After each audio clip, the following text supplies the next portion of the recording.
दो भाई दोनों तबाही। बाबर आजम और मोहम्मद रिजवान की टीमों के लिए अब परेशानी शुरू हो गई है क्योंकि एक नंबर 6 पे है तो दूसरी नंबर 5 पे। एंड हॉट फेवरेट हैं ये दोनों टीमें टूर्नामेंट से पहले राउंड में ही बाहर होने के लिए। आज के मैच पे अगर नजर डालें तो Babar Azam has been owned by Mohammad Amir yet again. Quetta gladiators has owned Peshawar Zalmi yet again. Quetta gladiators अपनी सुप्रीमेसी प्रूव कर रहा है। जो उन्होंने ड्राफ्ट में टीम बनाई थी दैट वाज एक्सेप्शनल एंड अब जो है परफॉर्मेंसेस भी उस टीम को बैक कर रही हैं। Amazing display of batting and then bowling from Quetta Gladiators. बिल्कुल वन साइडेड मैच मारा पेशावर को।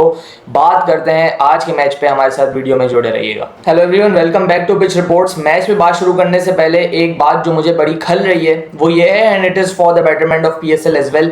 हमारे जितने भी 5 पाकिस्तानी कैप्टन अगर आप देखें तो वो ऐसे कैप्टन हैं जितनी अपनी जगह ही पाकिस्तान क्रिकेट टीम में पक्की नहीं है and they want to prove themselves as a good and a better T20 player. सारे को सारे आप नाम ले रहे हैं। मोहम्मद रिजवान भी प्रूव करना चाह रहे हैं, बाबर आजम भी प्रूव करना चाह रहे हैं, सऊद शकील भी प्रूव करना चाह रहे हैं। फिर उसके बाद आप देख लें शादाब खान, जिनकी कोई परफॉर्मेंस नहीं थी, उनको टीम में लेके आया गया, बुरी तरीके से एक्सपोज हुए इस टूर्नामेंट में। अगेन वो आए एज ए कैप्टन है, अपने आप को खुला चांस दे रहे हैं कि वो बॉलिंग भी करें, बैटिंग भी करें, किसी तरीके से सिलेक्टर्स को वापस से इंप्रेस करें। ऐसे कप्तानों का होना ये पाकिस्तान क्रिकेट के लिए बहुत बड़ा नुकसान है। I think the captain of the franchise should at least has a fix position in the team at least T20 cricket में। तो सलमान अली आगा को कैप्टन होना चाहिए था आपका, मोहम्मद हारिस को एक फ्रेंचाइज का कैप्टन होना चाहिए था, शाहीन अफरीदी चले समझ आता है Shaheen Afridi is on end of एक रेगुलर मेंबर T20 टीम का। आप कह सकते हो कि अभी भी वो रहेगा क्योंकि वो बॉलिंग उस तरीके की करता है कि अपने अगर वो पीक पे हो या अपनी फॉर्म में हो तो वो किसी भी टीम को हिला सकता है। तो शाहीन अफरीदी का एक समझ आता है। बाकी के जो 3 से 4 लड़के हैं वो जो हैं वो पता नहीं क्यों कैप्टन है अपनी फ्रेंचाइजीज के। I mean they don't even deserve to play T20 cricket. और आज मैं ये बात इस वजह से कर रहा हूँ क्योंकि सऊद शकील की इनिंग्स देख के, पिछली 3 इनिंग्स अगर आप देख लें, जो देख के उसका खून खौल रहा है कोयटा के फैंस का, वो लेजेंड है। क्योंकि सऊद शकील को कॉम्प्लीमेंट करने के लिए, सऊद शकील को मैनेज करने के लिए Quetta Gladiators is sacrificing Hasan Nawaz. उसको 6ठे नंबर पे खिला रहे हैं, 7वें नंबर पे खिला रहे हैं। वाई? बिकॉज सऊद शकील ने ओपन करनी है ना। सऊद शकील ओपन नहीं करेंगे तो वो एक्सपोज हो जाएंगे। इसके अलावा वो खेल नहीं सकते T20 क्रिकेट क्योंकि वो ऐसे प्लेयर ही नहीं है जो बड़ी शॉट्स मार पाए। वो पावर प्ले अगर नहीं मिलेगा उन्हें तो वो 100 का स्ट्राइक रेट भी बड़ी मुश्किल से मैनेज कर पाएंगे सऊद शकील। इसलिए उन्हें ओपन करना बहुत ज्यादा लाजमी है। फिर अगर मैं इस्लामाबाद यूनाइटेड के बारे में बात कर करके थक चुका हूं। एक भी यंगस्टर को चांस नहीं मिल रहा। क्यों? बिकॉज शादाब खान को प्रूव करना है कि मैं एक ऑलराउंडर हूं, मैं नंबर 4 पे अच्छी बैटिंग कर सकता हूं, मैं 4 ओवर पूरे जबरदस्त कर सकता हूं। फिर अगर मैं क्वेटा ग्लैडिएटर्स पे ही रह के बात कर लूं तो क्वेटा ग्लैडिएटर्स, हसीबुल्लाह खान एक ऐसा प्लेयर जिसमें पोटेंशियल है पाकिस्तान को 3 फॉर्मेट्स में रिप्रेजेंट करने का। बड़े लंबे टाइम तक उसको अभी तक एक मैच नहीं मिला। ख्वाजा नाफे मैच दिया गया, नंबर 4 पे बैटिंग कराई गई, एक मैच दिया गया, परफॉर्मेंस नहीं हुई, बाहर कर दिया। और वो वही मैच था जहां पे सऊद शकील ने शानदार 32 रन किए थे पूरे 20 ओवर खेल के। ऐसे लोग, ऐसे कप्तान, ये पाकिस्तान क्रिकेट को हर्ट कर रहा है। And again I will say, अगर PSL में हमें क्वालिटी देखनी है सो हमें लाने पड़ेंगे वो कैप्टन जिनकी एटलीस्ट पाकिस्तान टीम में तो जगह पक्की हो, ताकि वो लोग जब आए तो वो अपने अराउंड टीम बनाने की कोशिश करें। वो नए लड़कों को भी फाइंड करने की कोशिश करें, ना कि खुद ही सब कुछ समझ के अपने आप को प्रूव करने के लिए खुद चांस लेते रहें, दूसरों का हक खाते रहें। जो कि डिजर्विंग प्लेयर हैं, जो उनकी जगह पे खेल सकते हैं, उनसे बेटर खेल सकते हैं, उनको कोई मौका ना मिले। ये सारी चीजें पाकिस्तान क्रिकेट बोर्ड को इंटरवीन करवा के खत्म करनी चाहिए। तो अब बात कर लेते हैं मैच पे। मैच क्वेटा ग्लैडिएटर्स ने बड़ी आसानी से जीता। क्वेटा ग्लैडिएटर पहले बैटिंग करता है and pitch again fast bowler को बहुत ज़्यादा सपोर्ट करने वाला ट्रैक था। घास थी विकेट पे, कंडीशंस अगेन ओपन ग्राउंड में हमेशा न्यू बॉल स्विंग करता है, लेकिन unfortunately bowlers of Peshawar Zalmi capitalize नहीं कर पाए उन जैसी कंडीशंस पे। ओवर एक्साइटेड हो गए मेरे ख्याल से।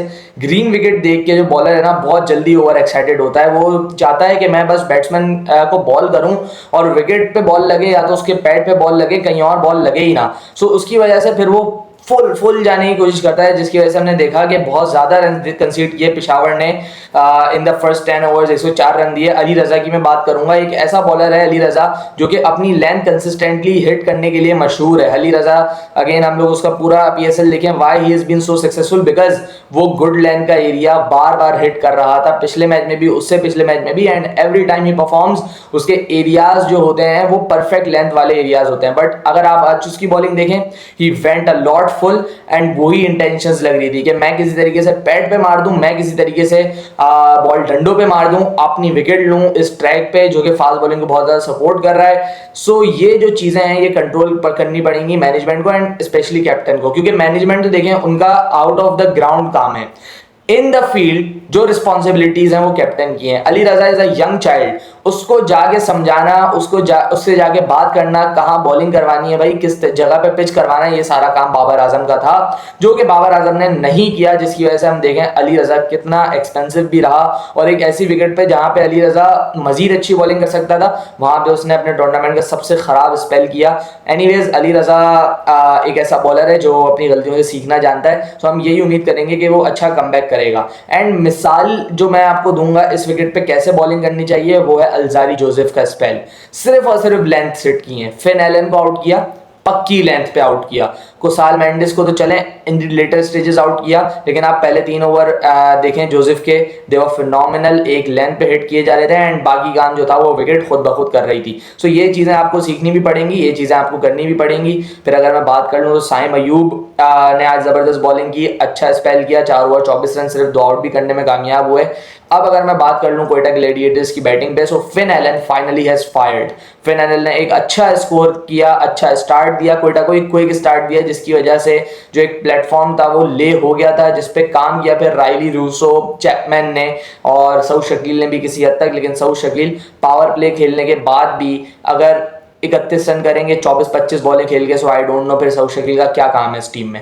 Saud Shakeel is only playing in this team because he is captain. अगर सऊद कैप्टन नहीं होता तो कोयटा ग्लैडिएटर्स के पास एक इजी चॉइस थी कि सऊद को बाहर निकाल के हसीबुल्लाह खान को एडअप करें इन द टॉप ऑर्डर, या तो आप अपने कुसाल मेंडिस को ओपन करवा दें with Finn Allen and that combo would have been really effective given the game Kusal plays in the power play. लेकिन ऐसा नहीं हो रहा बिकॉज सऊद आपका कैप्टन है, आप कैप्टन को बाहर नहीं कर सकते, सिंपल सी बात ये है। फिर उसके बाद हमने देखा रूसो ने एक अच्छी इनिंग्स खेली, तेज इनिंग्स खेली, लेकिन छोटी इनिंग्स थी, लेकिन बड़ी इंपैक्टफुल इनिंग्स थी, फ्लो ऑफ द रन्स को रुकने नहीं दिया। लेकिन आखिरी 10 ओवर जल्मी ने बड़ा जबरदस्त कमबैक किया एंड वहां पे मुझे लगा था कि जल्मी ने एक मुनासिब टोटल के ऊपर पकड़ लिया है यहाँ पे कोयटा ग्लैडिएटर्स को, एंड वहां से अगर जल्मी ने पकड़ा था तो उनको वही मोमेंटम बैटिंग में ही कैरी करना चाहिए था, लेकिन ऐसा हुआ नहीं। आखिरी 10 ओवर में सिर्फ और सिर्फ 74 रन बने। क्यों? बिकॉज बॉलर्स ने एक अच्छी लेंथ पे बॉलिंग की, स्पेशली मैं बात करूं साइम अयूब की, मैं अगर बात करूं अल्जारी जोसेफ की, लुक वुड की, दे वर फैंटास्टिक, और उसकी वजह से हमने देखा मार्क चैपमैन भी बहुत स्ट्रगल किया उन्होंने। उसके बाद आप हसन नवाज को जब इतनी नीचे बैटिंग कराओगे उसके बाद आप उससे एक्सपेक्ट नहीं कर सकते कि वो आपको कोई बहुत ही आउट क्लास इनिंग्स खेल के दे दे, आप उससे बिल्कुल ये चीज़ें एक्सपेक्ट नहीं कर सकते एंड ये आपकी बुरी प्लानिंग है कि आप हसन नवाज जैसे प्लेयर को, जो कि एक पाकिस्तान का प्रोस्पेक्ट हो सकता है, जो कि एक पाकिस्तान के लिए फ्यूचर हो सकता है, उसको आप ज़ाया कर रहे हैं by not playing him as an opener, because वो पाकिस्तान के लिए भी ओपनर है एंड उसको अपनी फ्रेंचाइज के लिए भी एज एन ओपनर ही खेलना चाहिए।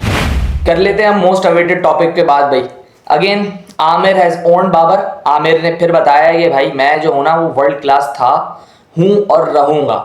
वो इसी कैलिबर का बॉलर है, इसी पाए का बॉलर है। जो उसके बारे में बकवास करते हैं उन्हें क्रिकेट की जीरो नॉलेज है एंड आई थिंक उससे बेटर बॉलर पाकिस्तान ने मुश्किल ही प्रोड्यूस किया है इस एरा में। स्पेशली वसीम वक़ार एक कंपटीशन हो सकते हैं, अमाउंट ऑफ टैलेंट की बात कर रहा हूँ, obviously execution of the talent वो तो वसीम वक़ार ने किसी भी बॉलर से इस दुनिया में भी इवन बहुत कम बॉलर ने वसीम वक़ार का इन टर्म्स ऑफ परफॉर्मेंस मुकाबला किया है। लेकिन इन टर्म्स ऑफ टैलेंट अगर मैं बात करूं so Mohammad Amir is one of those जो कि पाकिस्तान की क्रिकेट में वाहिद ही आया है। उससे कोई बड़ा टैलेंटेड बॉलर मैंने नहीं देखा आज तक एंड वो बार बार यही प्रूव करता है। जो उसकी गेम अवेयरनेस है, जो उसकी थिंकिंग है towards the game, this is phenomenal.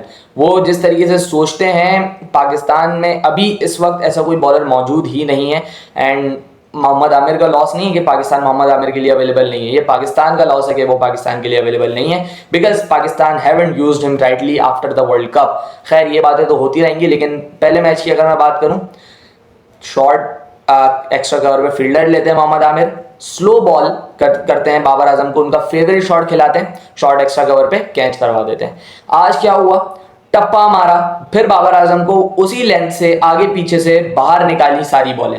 पहला बॉल अपने दूसरे ओवर का गुड लेंथ से अंदर लेके आते हैं, ठक करके पैड पे लगता है, there was no way it was going to be not out, finger raised, और मोहम्मद आमिर ने अगेन एक स्टेटमेंट लिख दी इस मैच में भी कि भाई बाबर आजम जो है मेरे सामने कुछ भी नहीं है। And this is an harsh reality. Babar Azam अपने इस फेज में आ चुके हैं अब कि वो थोड़ी सी भी स्विंगिंग कंडीशंस, थोड़ा सा भी कोई बॉलर अच्छा बॉल कर दे वो सर्वाइव नहीं कर पा रहे हैं। And this is very unfortunate for Peshawar Zalmi, this is very unfortunate for Babar Azam, and this is the greatness of this guy, this is the greatness of Mohammad Aamir कि उन्हें अपने प्लान्स के बारे में इतना परफेक्टली पता होता है कि वो उसको एग्जीक्यूट जब करते हैं तो लगता है हाँ भाई ये सोच के आया था ये करना है, और इसने किया भी उसी तरीके से वही काम, और इसने जो है अनप्लेबल बॉल पे बाबर आजम को आउट कर दिया, जो इसी का क्रेडिट है, और यही कर सकता था वो दुनिया के इस टॉप पाए के बैट्समैन के साथ। उसके बाद आप देख लें साइम अयूब के लिए एक और फेलियर, और उसके बाद कुछ बैटिंग में बात करने के लिए रहता नहीं है क्योंकि किसी ने भी जिम्मेदारी नहीं ली रन्स चेस करने की भी या इवन क्लोज जाने की भी। और देखें हारिस ने पहली बॉल पे आते ही अगेन छक्का मारा, लेकिन उसके बाद भी जो है कोयटा के बॉलर्स ने ज़बरदस्त लेंथ पे बॉलिंग की जिसकी वजह से वो फंसा रहा। हारिस एक ऐसा प्लेयर नहीं है जो फंसेगा विकेट पे टाइम ज़ाया करेगा, नहीं, वो जब भी विकेट पे फंसेगा वो रिलीज शॉट ही ढूंढेगा अपना, एंड उसमें उसने अपनी विकेट खोई। और इसका क्रेडिट हमें कोयटा की ज़बरदस्त बॉलिंग को देना पड़ेगा, उनकी लाइन्स एंड लेंथ को देना पड़ेगा, स्पेशली लेंथ को देना पड़ेगा। जो लेंथ कोयटा की हिट हो रही थी वो आई थिंक इस विकेट के हिसाब से परफेक्ट लेंथ थी, बीट फ़हीम अशरफ। और आप बात कर लें खुर्रम शहजाद ने भी जो एक ओवर किया in the power play, that was amazing as well. और खुर्रम शहजाद की बॉलिंग स्टाइल जैसी विकेट थी क्योंकि टेस्ट मैच में वाली लेंथ ही यहाँ पे काम आनी थी, टॉप ऑफ और फोर्थ स्टंप फिफ्थ स्टंप की बॉल्स यहाँ पे एक ज़बरदस्त चीज़ होने वाली थी, और वही हमने देखा उसी लेंथ ने और उसी लाइंस ने ही बैट्समैन को तंग किया जिसकी वजह से बहुत सारी विकेट्स हमने देखी कि कोयटा ग्लैडिएटर्स बहुत जल्दी आउट करने में कामयाब हो गया।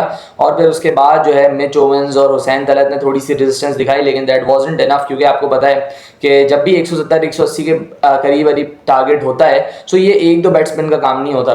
फिर इसमें आपको टीम एफर्ट लगानी पड़ती है, 3-4 बैट्समैन अपना 30-30 करें और एक बैट्समैन लंबा जाए तो वो मैच फिर आपके पास आता है, लेकिन ऐसा हुआ नहीं। कोयटा की जानिब से ज़बरदस्त बॉलिंग का मुजाहरा हुआ और जिसकी वजह से पेशावर ज़ल्मी की बिल्कुल ही कमर टूट के रह गई।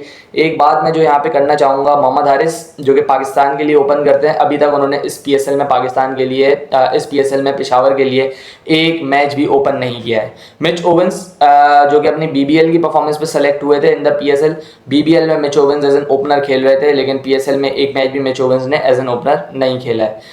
क्यों नहीं खेला है? क्योंकि we have to manage out Babar Azam, we have to play him at that number.